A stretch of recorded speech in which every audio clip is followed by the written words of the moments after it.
ending and escalating energy prices. And that is why today I will also declare a national energy emergency. We will drill, baby, drill.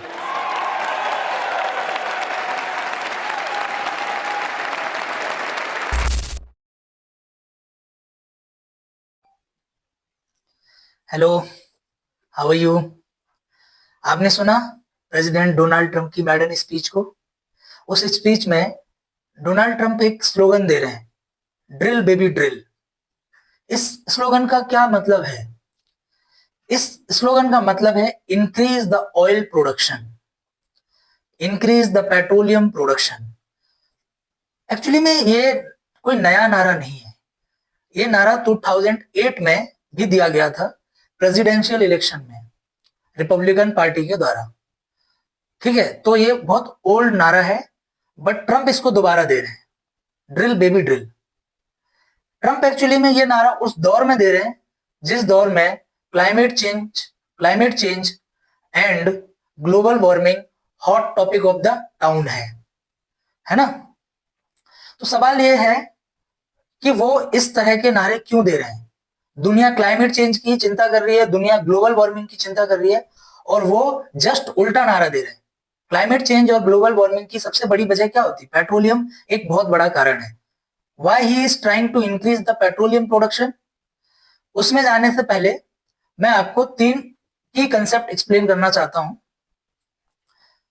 Actually में अगर Donald Trump के इरादों को समझना चाहें तो उनके फर्स्ट एग्जीक्यूटिव ऑर्डर में भी समझा जा सकता है। उस एग्जीक्यूटिव ऑर्डर में उन्होंने क्या बोला है? उन्होंने 3 मुख्य बातें रखी हैं। क्या है? उन्होंने कहा कि अलास्का रीजन में न्यू ऑयल प्रोडक्शन सेंटर खोले जाए, न्यू ऑयल एक्सप्लोरेशन किया जाए वहां पे। दूसरा उन्होंने क्या दिया है? दूसरा उन्होंने कहा कि जो एलएनजी एक्सपोर्ट्स पर रेस्ट्रिक्शंस हैं वो सारे हटा दिए जाएं, free hand to LNG export and production. तीसरा नारा उन्होंने क्या दिया? तीसरी बात उन्होंने ये बोली कि जो 2021 में जो बाइडेन ने, यूएस के फॉर्मर प्रेसिडेंट, उन्होंने एक बात ऑर्डर दिया था। उस ऑर्डर में उन्होंने कहा था कि यूएस में न्यू व्हीकल्स और कार प्रोड्यूस होंगी, उसमें 50% न्यू व्हीकल्स इलेक्ट्रिक होने चाहिए। डोनाल्ड ट्रंप ने कहा अब ऐसी कोई नीड नहीं है, कोई जरूरत नहीं है इलेक्ट्रिफिकेशन की, increase the oil production. Let me come to that 3 concepts जो जरूरत होंगे इसको ठीक से समझने के लिए। तो पहला है वुल्फ ब्रिज डॉक्ट्रिन। ये यूएस की एक फॉरेन पॉलिसी डॉक्ट्रिन है जो 1990s में डिजाइन की गई थी। यूएस की फॉरेन पॉलिसी बहुत बार इस डॉक्ट्रिन से ड्रिवन होती है। ये डॉक्ट्रिन क्या कहती है? ये डॉक्ट्रिन कहती है कि यूएस को ही दुनिया का सुपर पावर रहना चाहिए। यूएस के सामने अगर कोई भी दूसरी पावर राइज करती है तो उनको कुचल दो। इस फॉरेन पॉलिसी के टूल्स क्या क्या हैं? इस फॉरेन पॉलिसी के टूल्स हैं intervention in domestic policy of other country, दूसरी कंट्रियों की राजनीति में दखलंदाजी करो, उनकी सरकारें गिरा दो अगर तुम्हारे फेवर की नहीं है तो। ठीक है, इस शिकायत को शेख हसीना ने भी किया था, बांग्लादेश की प्राइम मिनिस्टर थी जो, उन्होंने कहा कि इसमें यूएस का रोल है।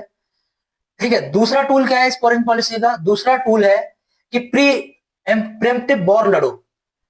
इस डॉक्ट्रिन की वजह से हम अफगानिस्तान और इराक में वॉर देखते हैं। ठीक है, अफगानिस्तान में भी यूएस ने वॉर लड़ा और इराक में भी यूएस ने वॉर लड़ा। इस डॉक्ट्रिन का कारण था। This doctrine is now being applied through oil production. Oils के थ्रू, एनर्जी के थ्रू इस डॉक्ट्रिन को अप्लाई किया जा रहा है। लेकिन क्वेश्चन ये कि यूएस, अफगानिस्तान तो ऐसी कोई राइजिंग पावर थी नहीं, उसमें क्यों अटैक किया? Let me give you 2 doctrine और 2 theories also that will help you in understanding the geopolitics of the now। तो एक थ्योरी है हार्टलैंड थ्योरी ऑफ मैकेंडर। अच्छा, ये थ्योरी क्या कहती है? ये थ्योरी कहती है कि जो भी कंट्री यूरेशिया को के सेंटर को कंट्रोल करेगी वही एक्चुअली में दुनिया को कंट्रोल करेगी। अब यूरेशिया का सेंटर क्या है?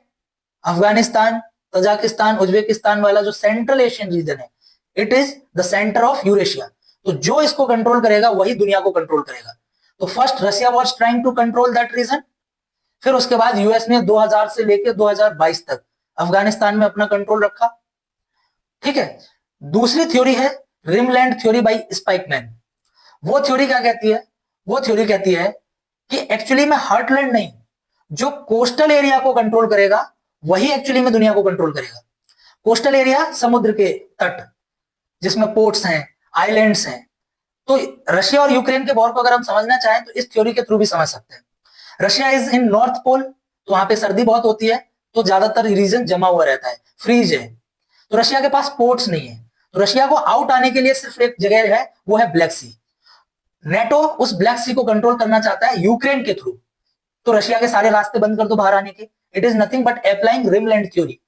दूसरा, साउथ चाइना सी में जो इंडो पैसिफिक रीजन है, जिसमें भी बहुत hot spot of the geopolitics है, यू नो इट, जो भी इंटरनेशनल रिलेशन को फॉलो करता है उसको पता होगा कि अब इंडो पैसिफिक रीजन ही जियोपॉलिटिक्स का सेंटर है।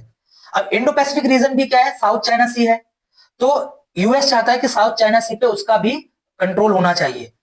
South China sea is also trade route, तो उस पर भी कंट्रोल होना चाहिए। तो इस तरह से रिमलैंड थ्योरी को अप्लाई करती है यूएस। नाउ हम ये देखना चाहते हैं कि एक्चुअली में यूएस ऑयल प्रोडक्शन से क्या करना चाहती है, क्या अचीव करना चाहती है। तो इससे पहले ये समझो कि रशिया और यूक्रेन के वॉर में यूएस ने सैंक्शन लगा दिए रशिया पे। रशिया कांट यूज डॉलर, बाकी कंट्री भी रशिया के साथ डॉलर यूज करके ट्रेड नहीं कर सकती। फिर रशिया सर्वाइव कैसे किया, 3 से 4 साल हो गए वॉर को और सर्वाइव कर रहा है। Region is oil. Russian oil सस्ता है मार्केट में, तो ज्यादातर कंट्रीज उसी ऑयल को खरीद रही है। इंडिया पे बहुत जोर दिया गया था, इंडिया पे बहुत प्रेशर बनाया गया था कि वो रशिया के ऑयल को ना खरीदे, बट हाउएवर इंडिया ने वो ऑयल खरीदा। इंडिया ने अपना लॉजिक क्या दिया कि जहां से मुझे सस्ता मिलेगा वहां से खरीदूंगा मैं, तो ठीक है। नाउ यूएस क्या करना चाहता है, यूएस का दूसरा सबसे बड़ा राइवल कौन है, ईरान।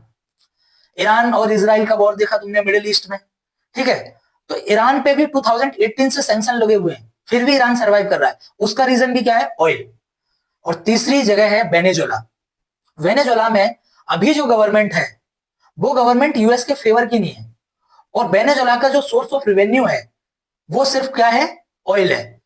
तो यूएस एक्चुअली में एक तीर से 3 निशाने करना चाहती है।